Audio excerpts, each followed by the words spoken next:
You're listening to the Zoe Turner podcast, business and mindset conversations that will help you move from fear and uncertainty to development and growth so that you can crush both life and business. Please welcome your host, Zoe Turner. So on today's podcast, I am speaking with a lady called Nancy Badillo. Her life and story, it's really quite inspiring. She's mom of a beautiful little boy. Her husband recently had brain surgery while she worked tirelessly to support her family. And I believe in March this year, Nancy also left her full-time job so she could focus full-time on her once side hustle, which is selling on Etsy. She first started her Etsy shop in late 2016 because she wanted to write a case study for her blog, making handmade items and selling them on eBay. Now, to date, she has 6 Etsy shops and she loves making passive income with it. So we're going to be talking about how to make money selling digital products, staying positive in the midst of a storm, and how Nancy lost her job, but she still managed to make 26K in 30 days, which is pretty incredible. So I'm very interested into delving into that and finding out how she did that, amongst any other things, if we decide we want to talk about them. So welcome to the podcast today, Nancy. Oh, thank you, Zoe. I'm so happy to be here. Thank you for having me. So how are you today? I'm doing good. It's pretty early over here where I'm at, but I'm doing pretty good. Thank you. What time is it where you are right now? It's 8:00. And even though for some people that's not that early, but I go to sleep really late because I stay up late working. Yeah. So that's the reason why I say it's early for me. Well, thank you. So no, that is pretty early. Thank you so much for taking the time out. I just wanted to say that today because I know you're pretty busy. So thank you for taking the time out today and for accommodating us on our times over here, because I know we're on quite opposite time zones. It's 5 p.m. over here in Dubai. So I totally get it. Okay.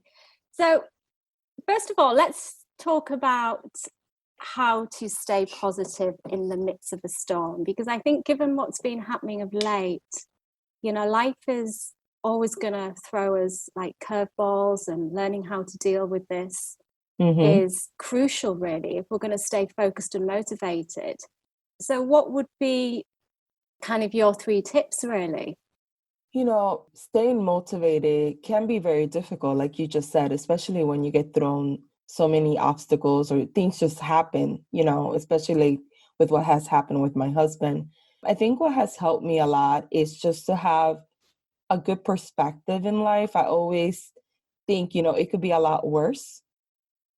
And Can you tell us a little bit about your story, about what's kind of happened with, recently, your kind of journey with your husband and leaving work, and, just give us a little bit of a background into that as well. I should have asked this first. Oh, no, you're fine. So I've been in the digital space for 11 years. I never had the overnight success like other people have. It has taken me years to make money online. I think the first time I made money was like 6 years in. Before that, I would make like a penny, $1 here, $2 there. And that was enough to keep me like intrigued on how to make money online. But to be quite honest, it took me a while to make money online. Can I just say one thing? Has anyone had overnight success selling money online? Because it is a long game. It is, yeah. And I think a lot of people want instant gratification. And, it might happen for a person here and there once in a while. But even those people, what I have learned is that they've taken a lot of coaching. They have a lot of mentors. They have gotten faster there because they had the right tools. Yeah. And when I first started, to be quite honest, I fell into it because it was 2007, the market crashed. And in 2009, I had a home. I lost my home. And I heard of people making money online, and I was curious. So I started researching it, and then I kind of like started enjoying learning about it. But I didn't have money for courses. I didn't have money for mentoring. Back then, they didn't have that many courses in 2009 like they do now in 2020. So to be quite honest, for me, I think another reason why it took me long is because I was all over the place. I didn't really know what I was going to do. I didn't have a product. And instead of niching down, I was like, 1 minute I'm talking about affiliate marketing. The next minute I'm learning about blogging. The next minute I'm learning about social media. The next minute I'm learning about creating a website and flipping it. So I was all over the place, but I'm thankful for those experiences because that gave me a general idea of how to do so many things. I just don't specialize in one area. I know so many things now, but it did take me a long time. And to kind of like fast forward, in 2016 or 2014, I got engaged and someone told me, hey, by the way, you should go to Etsy. They sell handmade items for weddings and other things. And I've never heard of them before. So I remember going to Etsy, shopping. And I was like, because I was already a digital marketer, my brain went to, wow, these people make a lot of money. Some were making good money of passive income, which is digital products. And I was like, my brain was like, how can I do the same? Again, like with my other fields like affiliate marketing, etc. So I, like you mentioned, Zoe, I opened my first case study. I really didn't know what I was doing. I'm not a do-it-yourself crafty girl. I don't create stuff. I don't knit. I've never created a t-shirt. I've never done anything handmade. So when I first started, to be quite honest, I opened Word document. I type in a quote. I was doing quotes. So I put in like a quote, Taylor Swift, shake it off. Put that quote, saved it, uploaded it to Etsy and sold it as a print. Because I didn't know how to use Canva, Photoshop. I didn't know anything about these programs that you could use to create, any sort of digital product, or I didn't buy licensing to graphics because I didn't even know that was a thing. So that's kind of how I started. And my first year, I made a little bit over 21,000 as a side hustle while still having my full-time job. That's not a bad side hustle in your first year. Exactly. And I made a lot of mistakes. I'm not going to sit here and say I didn't, because the first 6 months, I had up to 1,000 products or 1,000 listings. And then about 6 months in, I started getting infringement notices. People were reporting me. And I didn't know about intellectual property. I didn't know about, you can't use a quote. Now I know a quote from a movie or a quote from a song. So I had to restart my whole store again 6 months in. I took all the listings down. And the reason why I thought it was okay is because I saw everyone else doing it on Etsy. I saw so many people selling it. I'm like, oh, I could do that, because I didn't know how to draw or anything. So I was like, I could do quotes. That's easy. But what I didn't know was that what I didn't know about myself was I know how to market myself. And because I was getting viewed everywhere, I was getting those infringement notices too. So I restarted my whole store and I went into the wedding space. So when you first started on your Etsy, because I had a look through your Instagram today, and I have to say, I was pretty enthralled with it, like already. Like it was, admittedly, it was the first time I'd looked at it today in preparation. Well, I've had a little look before, yeah. a proper look. So then I'm kind of like going through it, and I'm just, I can tell you're very good at what you're doing, and you're having quite a significant impact, giving a lot of value and helping people.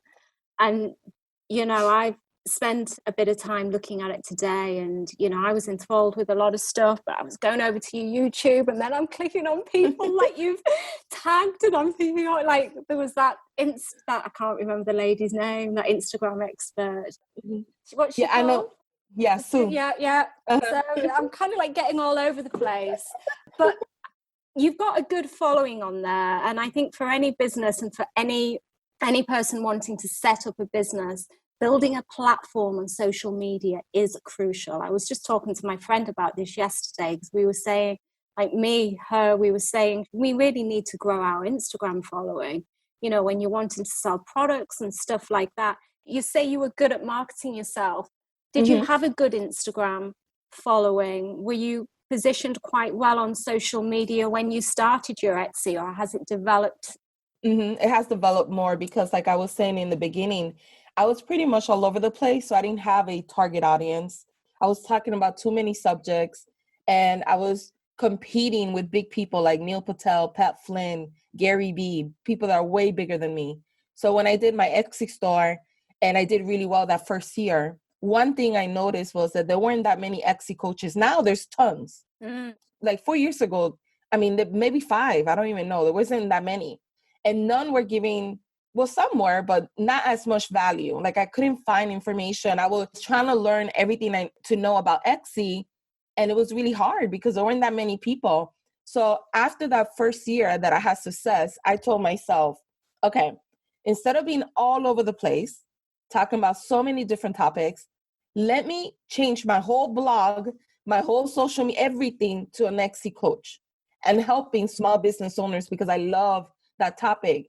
And that's when I went from being all over the place to really specializing as an Etsy coach and making sure that all my content, I still talk about blogging and branding, but it's towards small business and Etsy sellers. That's when kind of like everything kind of started growing. Because once you establish yourself in a specific niche and you become like an industry leader in that niche and you provide a lot of value, everything else comes. The following come, you start getting momentum. Now, I'm still a small YouTuber. For so many people, that would be big. For other people, they're like, oh, you're still small. But I'm proud of it because Etsy is very niche and it's a very small community. Like if you become an Instagram YouTuber, you got so much more, so much of a pool, right? But Etsy is so much smaller. So the growth that I actually have is actually pretty good for the niche that I'm in, which is very micro niche. But that's when everything kind of changed for me when I said, okay, I'm going to do content and put myself as an expert in Etsy. And that was probably the best thing I could have done for my career. That's kind of how everything started growing. I started developing like a following of loyal people. Before, some people follow me, some people commented, some people didn't. I had a little bit of following already because I already kind of knew how to market myself. Yeah. But it wasn't like the people were really engaged. And that's because I was all over the place. And the reason why, even now, I have a large following, but I get very little likes and very little engagement sometimes on my photos is because a big percentage of those people were following me before I did anything. Yeah. So hopefully in the future, I'll get more likes and more engagement. I'll continue growing. Now in my YouTube channel, it's always been just Etsy because I started my YouTube channel with the Etsy once I switched over. So that's very engaged because everyone in there is Etsy related or small business. It wasn't like I talked about other stuff before and then I switched it over. So, and that's kind of how like the journey started with everything. I think that's a really important message there to niche. I say niche. I don't know if that's the proper way to say it. I think you're saying it right because I always get confused. I'm like, is it niche or niche? Because I hear more people say niche. So I think you're right. Yes. I don't know. I think we're both right. Okay, thank you. So I can't remember what I was going to say. What I was saying then. No, it's fine. But with the Instagram, I can remember what I was going to say. Yeah, there's a very important message there in terms of like niching down with your audience, you know. And I know, I mean, it's something that I've known that I should do for years and years and years, ever since I started coaching, like back in 2005 when I qualified. You just tapped into something that I was about to say. But you know exactly what you're saying about, you were talking about this and that. I'm just thinking about, again, and maybe in many ways what I do, and I'm all over the place as well. And I think it's not only me, there's probably a lot of people who are listening to this podcast who are exactly the same. And when you were talking then, what I was thinking was, so what happens if, like, for instance, you've got like 2 businesses, you know, which a lot of entrepreneurs do have these days. What I always say, a lot of times we give other people advice. Like we'll say, oh, you want to start a business, niche down, you need to be focused on one thing. But then we never do it ourselves. Because I remember even back in the day, I knew this. I would write articles about you need to niche down, the importance of niching down. And I never took that same advice myself. I don't know why. And I thought in my mind, well, you know, if I talk about different topics and the broader I go, the more people I will reach.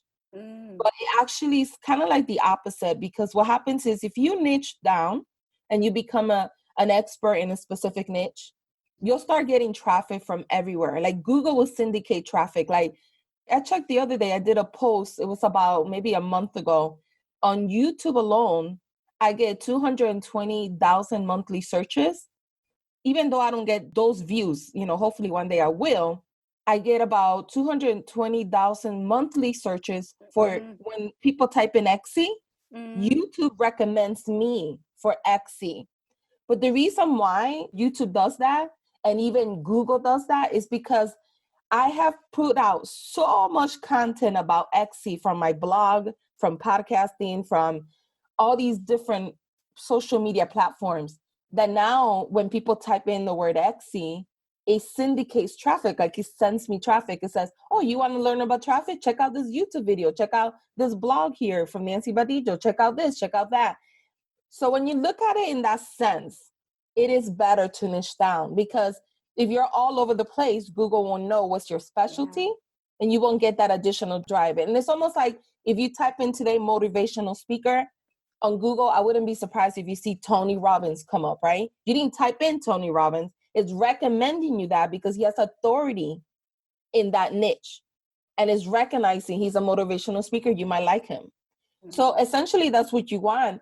And what I say all the time, Gary Vee said this, and I love Gary Vee. He says, you first niche down, and it's so true. You niche down, you build your brand around that. And later on, if you want to start adding other elements of other businesses that you have, then it'll be okay because you won't lose your following. You already have a following. You already established yourself. And if you want to start adding, like I want to do personal development, I want to be a transformational coach, I want to be in tech talk. So I already started like personal development videos. I haven't done that many. I put some here and there on my YouTube, and those do get a little bit less views. But I could do that now because I kind of have a little bit of not established like an expert, but I kind of established some type of loyalty with my fan. 100%. But in the beginning, if I would have been like Etsy one day, motivational speaker the next day, video, then the third day I talk about losing weight, because that's one thing that I really want to focus on, losing weight, mental health. If I start like mixing it up, I'm going to start losing people because they're going to be like, I didn't sign up for this. I signed up for Etsy. I don't want to hear about your weight loss. But if I do that now once in a while and I start introducing it, or I start telling my audience, hey guys, I'm going to be adding more videos about affiliate marketing, or I'm going to be adding more videos about personal development because as an Etsy seller is so important. If I start adding those now, I'm not going to lose my audience as much as if I would have done it in the beginning. I'm not against like having two businesses. I just feel like it's so hard to build one business. It is so mentally hard to build one business, be all over, like, especially if you're a solopreneur, like you're doing everything yourself. So you have to create your content. You have to share it. You have to connect with your audience. You have to market yourself. You still have to find time to do blogging, find time to do interviews or other things that are going to get you more exposure. It's so hard to do that with one brand. Doing two brands or doing another business on the side, it will really burn you out. And not many people could do more than one, in my opinion. A lot of people do it, but what happens is that something falls out, like something is not going to get 100% attention. Yeah. But I think if you could kind of merge it into what you're already doing and it's kind of related, I think that actually works pretty well. Yeah, definitely. And I think what you're saying about the motivational speaking and, weaving that into your existing content, it's a natural progression because you've proved yourself in the Etsy space. You've proved yourself on what you can do. So you're qualified to talk about that. Let's talk a little bit about your journey and how you got here, because I know it was quite recently you were working full time, and I know your husband's had surgery recently, so I assume that's put a lot of the responsibility on you to be the main breadwinner, maybe. Let's just kind of talk a little bit about your journey, if that's okay. Of course. So fast forward, I started the Etsy store. I did really good the first year. Then I started kind of weaving into, okay, I'm going to do videos. I'm going to switch my whole niche. I did that. And in 2018, April, I gave birth to my son, Jordan. And then I want to say maybe like September, October of that same year, my husband started getting headaches. And at first I thought, we're new parents. We don't know what we're doing. We don't know what day of the week is. We're, hangover. We're tired. I mean, we were doing everything wrong with the baby. We sleeping with the baby because the baby won't sleep. I mean, it was just really bad. And my husband is the opposite of me. He's healthy, has a six-pack, even though he's like 41. He'll be 41 next week. He works out on a consistent basis. I used to work out on a consistent basis before. Even now, I still do. I just need to work on my eating. But he's really healthy. That's what I'm trying to say. Overall, he's the healthiest one out of both of us. So I just thought, okay, you're getting headaches because you're not sleeping, you're not going for your runs, you're not taking extra naps like he normally does. There's no more nap time after a baby. So I was like, that's probably why.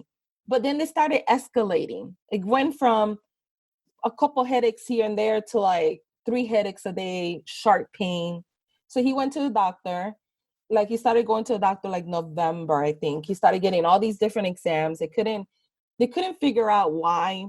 Eventually, they did like MRI and all that stuff. And they said that his brain was swollen. So the part of the back right here on the back of his head was hitting the cranial bone. And that was causing the pain that he was feeling, like the sharp pain, the sharp headaches. So what they told us is, we can't tell you whether he has cancer or what it is until we go in there. But what we do need to do is cut off a little bit of the brain in that area to give it space to breathe, because the brain floats in your head and it shouldn't touch your bone, basically. And if it does, then that causes like issues like headaches and stuff like that. And they're really aggravated because he'll be holding the baby and out of nowhere, he's like, here, hold the baby, because it hurts him so bad. By February, we already had a plan of all the things that they were going to do. In April of 2019, they operated him. They did a pathology test. We had to wait like 6 weeks for that. They operated him. They removed a little bit of his scar from his back. It's like really, really big. It's like almost a whole back. He has a huge scar. So it was a very intensive operation. They removed some of the skin. They removed some of the bone. The headaches went away. But with that came other issues. Couldn't barely walk. A lot of slur words. Couldn't write. He does a lot of journaling. He was writing like a 2-year-old, couldn't barely write his name. Mobility, like walking, was really hard because the brain controls everything. As you probably know. So everything was affected. He had to do physical therapy. That first month was like, oh my God, it was just so much, because now I am working my full-time job from home. They did let me stay at home, which was really nice of my company. I'm still doing my side hustle. I'm still doing my YouTube, my blogging, my 6 stores, my groups, my all this stuff I do. I have a toddler. So that's hard enough as it is. And then also having to take care of my husband and 2 dogs and kind of like manage all of that. And then the pathology test came back and they said he has a tumor in his brain. So he started like in the first week of May, like 6 weeks after his operation, he started chemotherapy and radiation. Radiation was first. That was really hard on him. He's 5'10", very slim. So he lost weight, and on him, it looks a lot. 5 pounds on me, you can't tell. 5 pounds on him, you could tell. So he lost like, I think the first week, like maybe 11 pounds or something from throwing up so much. It's just really bad experience for him with the radiation. The chemo, he did better than the radiation. So then the first month he took radiation, and after that he took chemo. He did that for a whole year to May of 2020 this year. He couldn't work. So obviously, like you mentioned, Zoe, I was the one working my full-time job. Thank God for them that they let me work from home, and then doing my side hustle as well. And in the midst of all that, in May of this year, they did exam. The tumor is normal now. Unfortunately, the area that he has his tumor, they can't remove it completely, because if they would have done that in the operation, he could have died. So they took out as much of the tumor possible, but he still has cancerous tumor in his brain, and it will stay there forever. But as long as the tumor doesn't grow and is stable and it doesn't go down his spinal cavity or doesn't show any action, he's fine. So he has to go every 3 months to get a checkup. Now he's doing really well. He's healthy. He just came back from a run right before Okay. I connected with you. So it has been. He's running, that's positive. Yes. The good thing about my husband, especially me, I think that we both don't really panic when things happen. He has a stronger faith base than I do. He's very calm. He's a Libra, maybe that's why, but very positive. Even through the midst of everything, I can't tell you, like, I have the best husband in the world. Even him being sick, even throwing up, even through all that, he's still trying to help me, not only with my career, but with my son. He never took that opportunity to say, I don't got time for you guys, or I'm miserable, or I'm upset, or I'm mad. Like, he never did that. And I admire him for that. He's like the best husband and the best dad ever. And Oh, it is like, I don't say that getting all just to say that. emotional. Yeah, and Oh, it's bless. emotional for me because, Zoe, as an entrepreneur, and I know that you mentioned, you're not married yet, but a lot of people that I talk to that have spouses, whether it's the female or male, they're not supportive in that person's career. And he's been supportive even after doing this for like years of sacrifice, like not hanging out, not going movie night, not let's go have a late dinner. I'm like coming from my full-time job to come home to work 6 hours extra, but I'm not getting paid for nothing because I'm making so many mistakes and learning and failure and this and that. So for someone to stick with you that long. It sounds like he's always believed in you. Yes, thank you. Which is fantastic. Yeah, and it sounds like you've got a great one there, definitely. It's wonderful Yes. to have that support. It makes a huge difference. Yeah, I can imagine. Oh God, I'd love to have a partner who you could kind of build an empire with, someone who could support you and who's on the same wavelength. I used to say, Zoe, like, oh, I'm doing this by myself because I'm very self-motivated. I'm one of those people, I don't think, I just do. And then I deal with the consequences later. Like if I fail, I fail. If I win, I win. I always been like one of those people. I don't overthink stuff, which is a good thing and a bad thing. And I used to say, oh, people will ask me, how you doing all this stuff? You do so much. And I always took all of it. Like I say, oh, it's me. I'm motivated. I don't, la, la, la, la. And then in February, his grandma had passed away. So he wanted to go, he's from Georgia. So he went to Georgia. And those 4 days that it was me and my son by myself, it hit me. I only could do everything I do because of my husband. Because I was so tired. I remember putting him down to bed and I was sitting on the couch. I'm like, okay, I only could do 3 hours. I can't stay up late because I can't sleep in because somebody got to get the baby. I'm like, oh my God, I can't do this by myself. So that's when I really realized that the support that he might not support me in the sense like he did my YouTube or editing or this, but he does so much more in the house and with our son that it does free up a lot more time for me. Yeah. And that many other men or women, right, wouldn't necessarily do for their spouses, especially if they're not bringing any money for many years, So I'm very lucky. The last year has been a testament of like, ooh, you got to like pull when you don't have no energy, when you're mentally drained, when you're, you don't know what's going to happen. You have the fear that, he might pass away, all these things creep in your head and just having to stay somewhat, stable because you still have a son, you still have a regular job. And I did want to mention my job. I was already working on my second course. My first course was a flop. Like I didn't do that great with it. I understand now all the mistakes I made. I wasn't like marketing myself correctly. I wasn't being pushy, to be honest. I hate being pushy and being a salesperson.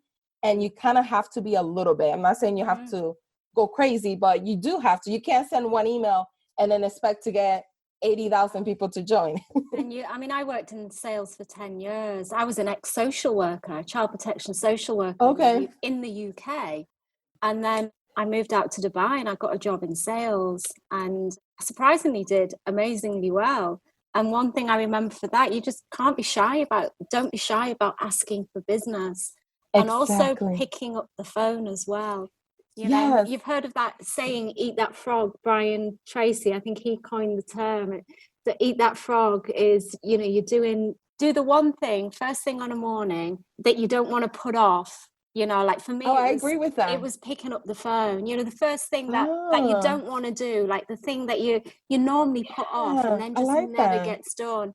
So I would just pick up that phone. I'd go to the office and I'd Uh-huh. spend the first hour on the phone.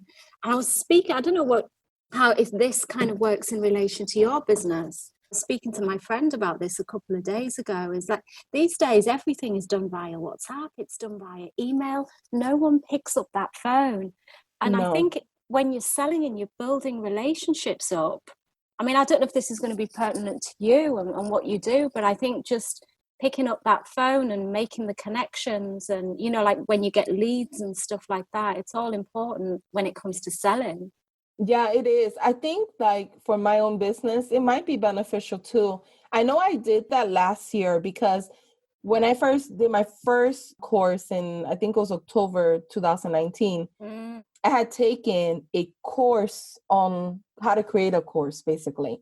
And one of the things was creating a list of questions that you send a customer, you make an appointment with them and you try to sell them over the phone.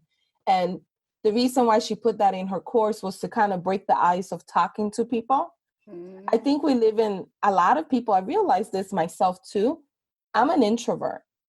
And even the act of talking to someone cringes me. Like I feel like anxiety a little bit, even though if I have to do it, I'll do it because I'm also like very, if I have to do something, I just do it. But even with my YouTube channel, if you go back like a year and a half ago, like I want to say the first 2 years, I never put my picture in the thumbnail.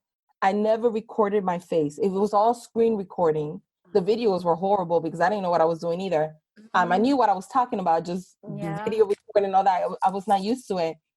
So this year I told myself, okay, if I'm going to get people to like me, trust me, buy from me, even though people already kind of knew me, I need to get my face out there. I need to do more 100%. pictures of me. I need to do more live videos. And that took so much out of me to do that. When I did that, now in every video, I do an introduction of myself first, and then I do the screen recording. Before that, I never did that. So I always tell people, start where you at, and then you'll get better as you go, and you'll get more confident. Don't just freeze and say, I'm not going to do it, because I'm glad that even though I didn't have the courage to do face videos of myself on YouTube, I'm glad I started it and then eventually worked myself up to it. But I did a lot of mistakes before. Like you said, I wasn't pushing myself a lot in the sales. I was too timid. I had a large email list because I was building it already, but I never did anything with it. That was the problem because I was too scared to sell, or they're not going to buy. Even to the point that I self-sabotage myself. We all do it. Sometimes you notice it, sometimes you don't notice it. But I remember I'm going to create a course about Etsy and making digital products. I started creating the course, and then I told myself, I don't know why, no one's going to buy this from me.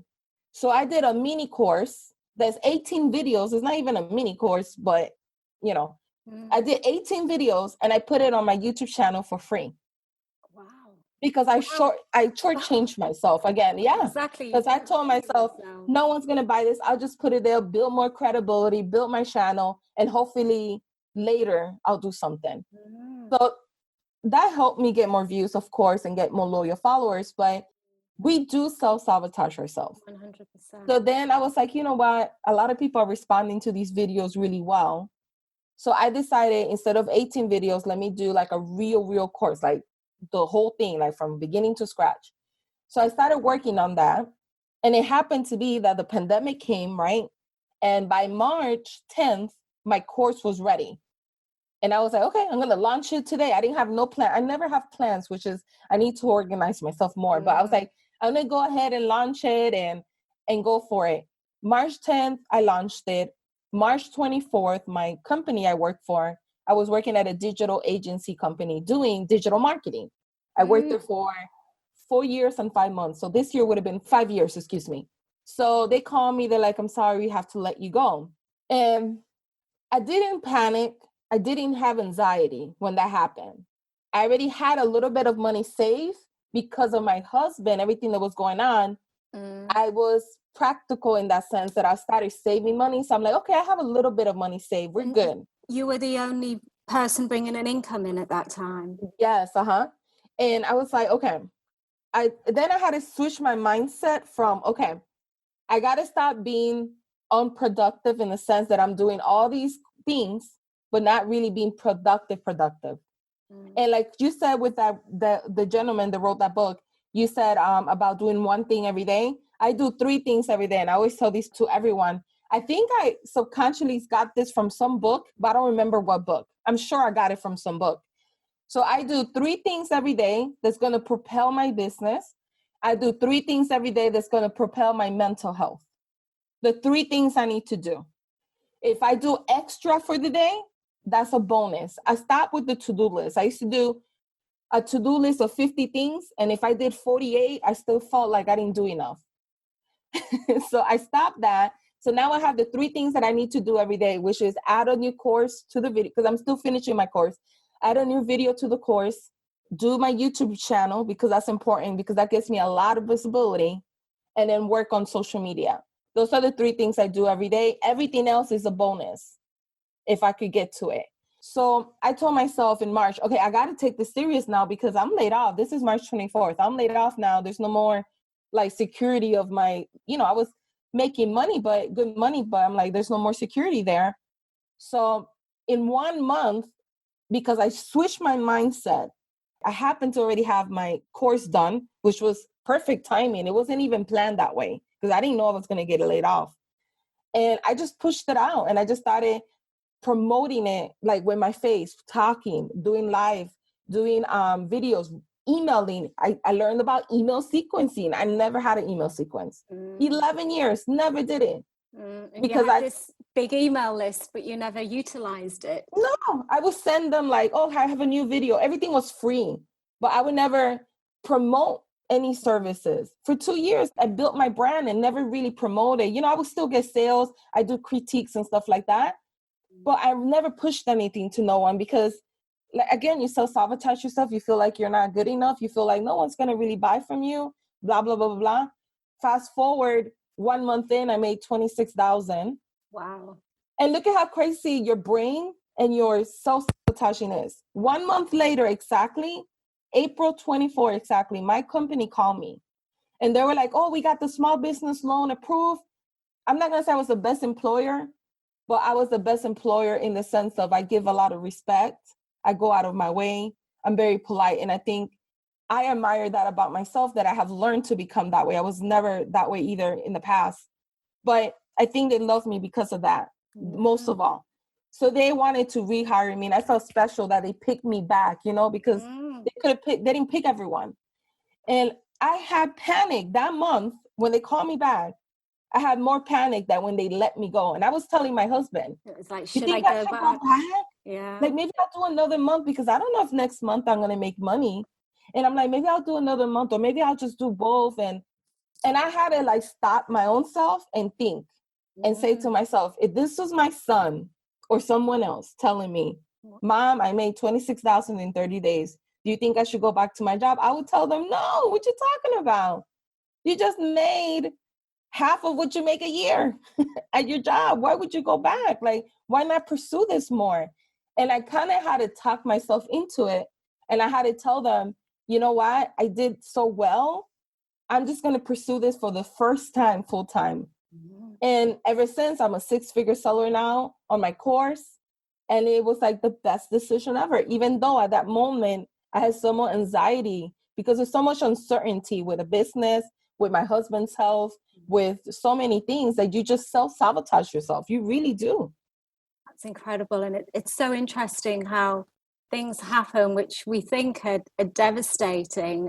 Well, I know you said you dealt with it with calm, and it sounds I don't like even know how. You just went all in, but you probably would not be where you are right now if they hadn't have let you go. And also if you weren't brave enough just to say, right, because it was only 1 month in, and it could have been, like you say, you could have thought, oh, was it just a lucky month? Do you know? And you could have quite easily just gone back, but you had that self-belief.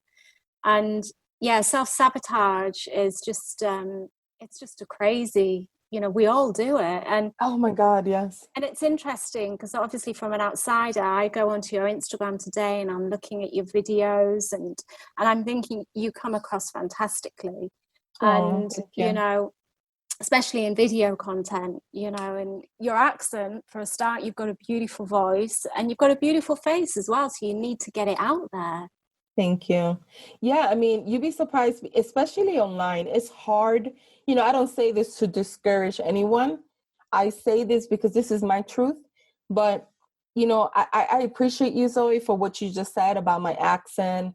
But it can be intimidating because you start comparing yourself to other people that are skinnier or prettier, or they sound more intelligent than you, or they're more articulate, or they don't have an accent.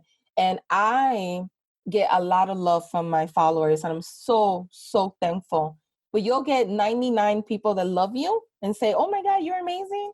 And you get that one person that says you're annoying, your accent is annoying, I don't understand you, you're pronouncing X incorrectly. I get so much of that online. Who cares? Yeah. But It is. Yeah, it is. And it could be like for someone out there that hasn't experienced that and they start getting it, it could really also paralyze you. Because what I've noticed, I used to be the type of person like when somebody says something that bothered them, like if they said I get anxiety attacks, I would be like, oh, just get over it. It's so easy because I don't get anxiety. And now when I get like teased online, it does bother me. I don't fight with people online. I don't believe in retaliation because it doesn't do anything good for your brand. There's no point. But does it bother me? Yes, it does. And it's a lot easier, I guess, for other people to say, don't worry about it. But I think many of us deal with things differently.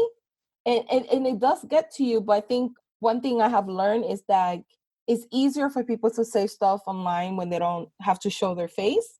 And you just got to push through it. And the only reason why I share that is because what I have noticed now, especially because I have so many people that follow me and talk to me on a daily basis, like 9 out of 10 people always tell me, I want to do YouTube or I want to do live. I'm so scared of what people will say. And that's why I talk about it more, to be honest, because I want to make people aware, you might not get the experience that I have had, that I do get people that are rude or they make fun of you or they try to be funny in a way, but it's not funny because it does still bothers you. But what I want to say to anyone listening that might have this issue that to them is an issue is like what you just said, just do it. The more you do it, the more confident you get.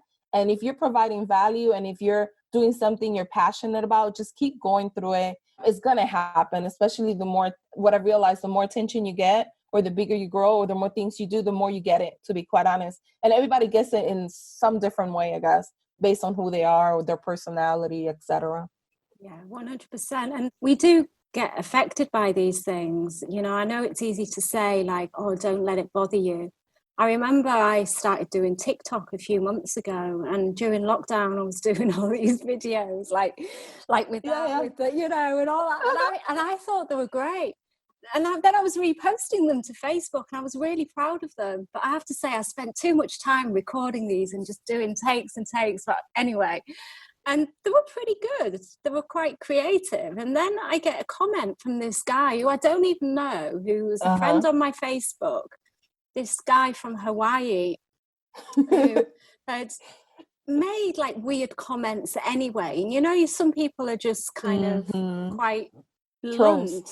And and they just, I don't know. And like, and this guy's you could tell he was like late 40s, early 50s. Oh my God, not even young. Yeah. Exactly. So he should have known better. So then I posted this thing on Facebook, and he made a comment. It was one of my TikToks.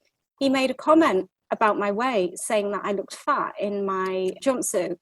And look, I mean, I know that I'm not fat. No, you're not at all. I'm looking at you. I wish I was your size. But I know that. But you know what, Nancy? I haven't posted another TikTok video. I was doing them every day. I blocked him off my Facebook because I knew he was an idiot. Yeah, and you need to protect your mental health. And I knew he was talking a load of crap. But sorry for my language. No, you're fine. I knew he was talking a load of rubbish, but I still haven't posted on TikTok since then. And that's crazy, why I think this is important to talk about it. And I'm glad that you shared that. Yeah, subconsciously, these little comments, and, people really just need to be very careful about what they say on social media. Because if you say it to the wrong person that might be going through a lot of stuff, and then you make that one comment, it might take them over the edge. You don't know, your words have an impact on people. And one of Maya Angelou quotes that I absolutely love, I can't remember the exact quote right now, but it's basically, people won't remember what you thought about or what you said, but they always remember how you made them feel. I know there's people that I work with like 10 years ago that when I see them, I get a good feeling like, oh, I remember I used to work with them. I love them. And there's people that I cringe. I'm like, oh, you're so toxic. I don't want to, don't add me as a friend. But you don't even remember why. Like, you don't remember what exactly they said that made you feel that way, but you just feel it, right? Because people remember that. So it's so important that whatever you put online, when people are doing business, or even if you don't agree with their lifestyle, even if you don't agree with whatever you're doing, I always say, people, keep it to yourself. We all have growing pains. We all have growing stages. It's not for you to judge them for whatever they're doing, especially if they're doing good, like you, like a TikTok video. But there is a lot of that out there.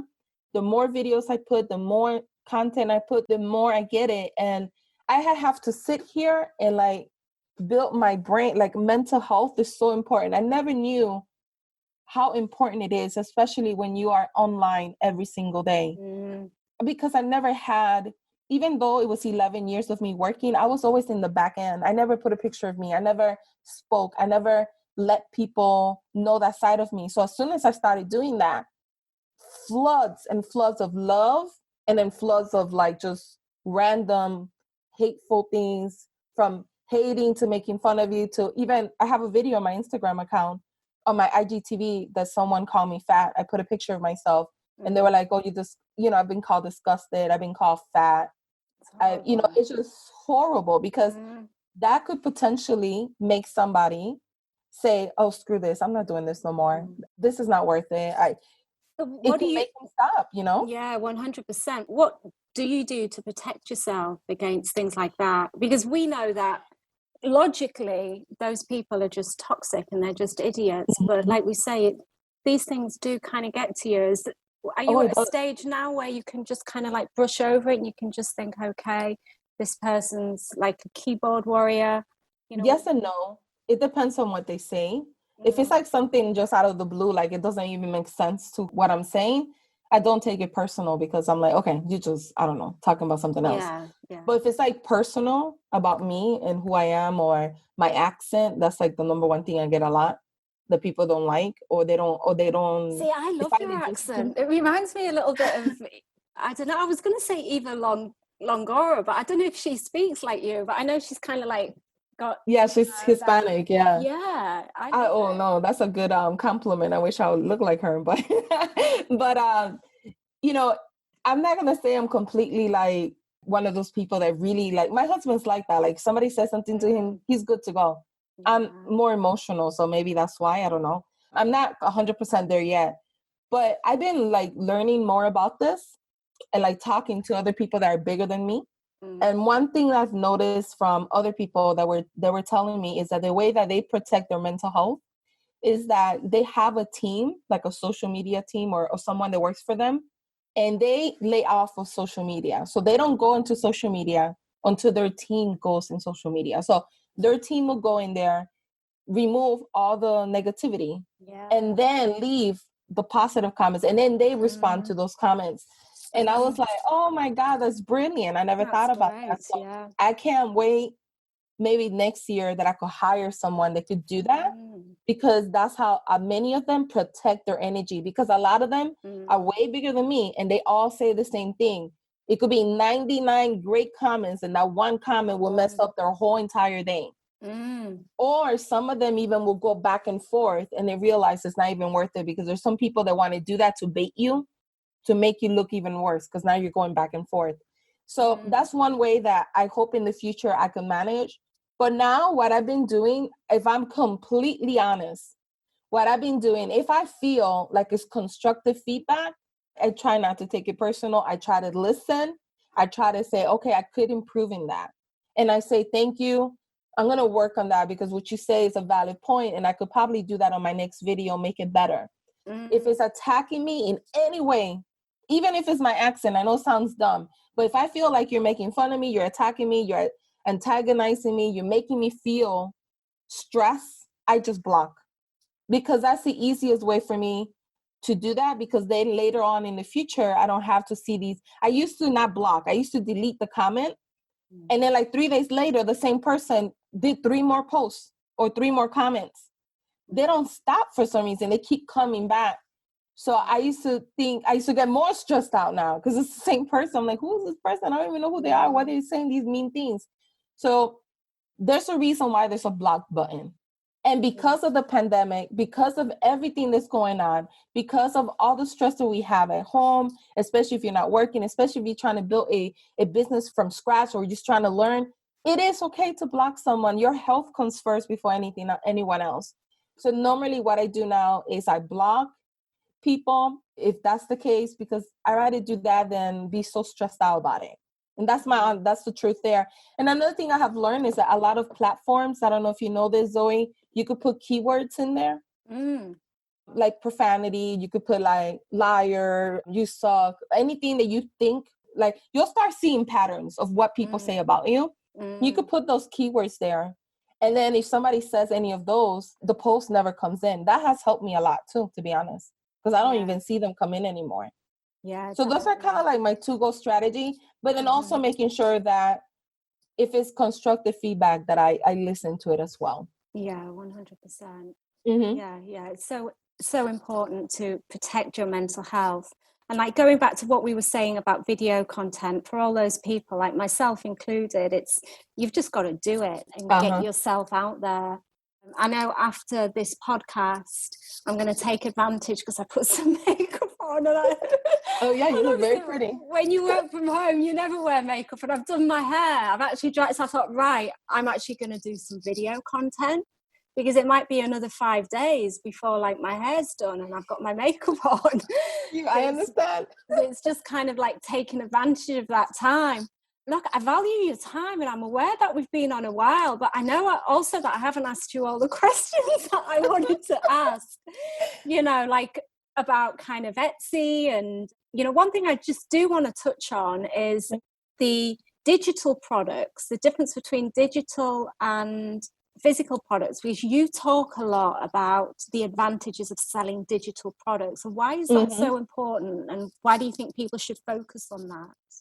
Well, digital products are great because especially for passive income, and especially now, because for a while, like the UPS and shipping was like a nightmare. I think a lot of people are still dealing with that because of the pandemic. A lot of people getting laid off. So if you do print on demand or stuff like that you have to wait for another company to ship out your product, and they let go half of their staff, it's like a delay on everything out there. So the cool thing about digital products is that once you create that one product, you could sell over and over and over. It has low cost overhead. You don't have to have boxes of inventory in your home. So majority of digital products are very easy to get started, very low cost effective, like I just mentioned. And in addition to that, because of the pandemic, they have become even more popular now. It's a really great way to make passive income. And I always tell people that want to maybe in the future sell physical products, you could always start, like for me, I have a wedding store. You could always start selling digital products for wedding or for events or whatever type of digital product you want, planners, financial planners, whatever you want. You could start doing that. And once the pandemic is back to as normal as we're ever going to get, and things are back to kind of normal, you could start selling them as printed as well as a physical product. So you could transition from digital to physical if you want to do that. You might not want to do that later because it's just the convenience of there's no shipping, there's no labels. You don't have to worry about the package getting lost or tracking it or putting insurance. It's such an easy way to do a business. I think it's one of the cheapest, most affordable businesses that you could do, that even if it doesn't work out for you, you won't lose a lot of money, in my opinion. And I love digital products. I mean, my course is a digital product, you could say as well. You create it once, Yeah, I'm gonna have to retune it and, edit videos and add more stuff to it. But you sell it once, I could sell 20 today if I could, right? And I don't have to really do anything else besides customer service, stay on top of my Facebook group, etc. I think So digital products are amazing. I think what's happened with the climate recently with Corona, that's when you did really well with your course. But I know you just went all in with it as well. And that too. But I think because of the climate, people more than ever are realizing that, they need to have a passive income stream, or they want to replace, they don't just want to kind of rely on their employer. So they're looking at other options. Exactly. So I can see that maybe the climate has probably worked in your advantage. Yes, exactly. I do agree. It has worked into my advantage. And, the good thing about digital products is that even though I'm an Etsy coach and the product that I sell is geared towards Etsy, once you learn how to make digital products, you could sell it on Etsy, you could sell it on Amazon, you could do an eBay store, you could have your own website where you sell digital products. You could sell it anywhere. So it's not necessarily just on one platform. So you can sell your digital product on Etsy. I didn't know that, actually. Yeah, that's all I sell on Etsy. Etsy is my marketplace where you can sell handmade items. Yeah. So whether it's a physical product or a digital product, is still considered a handmade item because you make the item. Yeah. As long as it's not a service. So you can't do virtual assistant, that's a service. But if you create a sign, let's say you create a wedding sign for someone, that's a handmade product.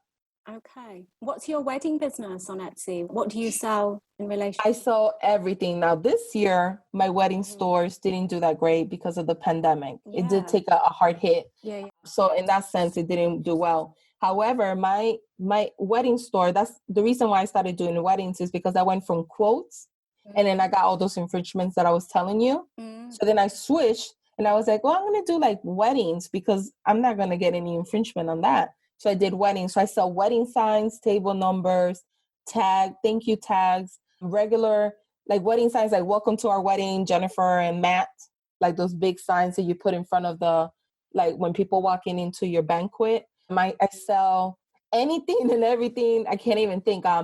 Banners for weddings, like where people take pictures. And these are all digital products. I don't ship anything out. I create the product. I do a mock-up, right? So I create a mock-up of how the sign would look.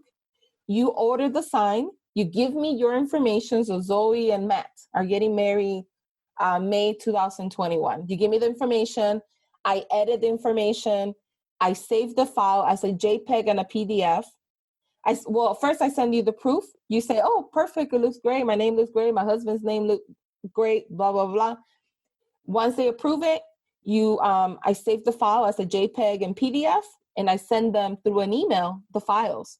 They download the file. They save it on a hard drive or a thumb drive. They take it to whatever printing service, depending on the location, Kinko's, FedEx, Costco, wherever you are in the world. That's another thing about digital products. You could sell to anyone around the world. When you sell physical products, you have to consider, it's a good thing to sell to someone in Dubai, so the shipping is going to cost an arm and a leg. Or you say, good to sell to someone in Brazil. You know what I mean? Like you have to really figure that out. And digital products doesn't matter. Yeah, that was one of my questions to you about, is Etsy good for people selling internationally? Like, it depends on your product, to be honest. If you have a high ticket product, that you could still, one, pay yourself, two, charge for the time that you created the item, and three, still have profit left after you paid yourself and you calculate your materials and the cost, then it is a good one. But if you are not paying yourself, you're not calculating your material and your cost, like shipping, everything that it took to do that, and you don't have money on the side, profit is not how you pay yourself, because you already calculated that in your pay. Profit is the leftover money that you get to put back into your business. A lot of people do it the wrong way. They don't even calculate, they just say, okay, I think I'm gonna sell this for $10, but they don't calculate their own pay, what they should be paying themselves hourly or half an hour if it took you, whatever. But if you're making enough money still left with profit, then yeah, shipping is fine, even if you ship internationally somewhere far. But there are stuff that maybe you sell for, I don't know, $9.99 that might not be worth selling there because, or selling, you could do local maybe, but if you send it somewhere else, it might cost you more in shipping than you made. So you got to play it by what you sell. Some people do really well because they have high ticket items. Other people just do like US or UK only or wherever they're at because it's just too costly to ship outside of that. But they do ship internationally too, though. Yeah. I did have a question then. I thought, right, that's going to be my next question. That's the thing. You should never do that. You should never figure it because I forgot it. And it was going to be my last question and I completely forgot what it was. Oh, I'm so sorry. So I'll leave that one. I'll remember in a minute. Nancy, it's been a pleasure speaking to you and definitely giving us a lot of value today. Thank you. Yeah, let me see. How long have we been talking for? Like literally. Oh, I don't know. Like an hour, maybe? Well, about an hour. Oh my God, I feel like I could talk to you all day, honestly. Oh, you're so sweet. So yeah, look, it's been lovely speaking to you. And thank you so much for being a guest on the podcast today. Where can people find you? I think the best place is just heading over to my blog, nancybadillo.com. And I have all my services there. I have my contact information. If any of your listeners want to get started on Etsy, I have a lot of free information as well. I provide so much free information on my blog, and you'll be able to find my YouTube channel there as well. So yeah. I know I've been on your YouTube, and it's absolutely fantastic. So yeah, if there's anyone out there who's interested in kind of starting a side hustle and has maybe thought about it but didn't know where to start, then definitely head over to Nancy's YouTube and her Instagram, and you'll get like a whole load of value. Thank you. Thank you so much, Nancy. It was a pleasure. Thank you, for being Zoe. on the podcast today. I appreciate it. Thank you. Thank you, guys. Have a good one.